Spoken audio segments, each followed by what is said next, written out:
בואו נכין סושי. שלב ראשון הזמנו אורז לסושי, בואו נכין אותו. הזמנו כזה סושי קיט כזה שפשוט יש פה את כל מה שצריך לסושי, תקשיבו זה מטורף. סיננו את האורז ועכשיו אנחנו מבשלים אותו. האורז יתקרר, אנחנו שופכים את החומר. יש לנו פה את המחצלת, שמנו עליה כזה ניילון נצמד, וגיא חתך ירקות. עצה. עצה. ונשים את האורז והופכים. כי אין לנו סלמון, גזר, אבוקדו ובצל ירוק. אלה החלק המסובך. סקוויז. סקוויז. אחד ולחוץ. למסאז'. מסאז', מסאז', מסאז'.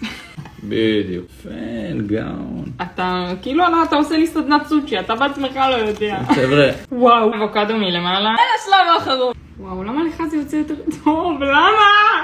למה אתה תמיד יותר טוב? ועוד יותר טוב. הכנו עוד רול. יותר נכון, גיא הכין. משום מה תמיד יוצא לו יותר יפה האוכל ממני. ולשלב הטעימה. לחיים.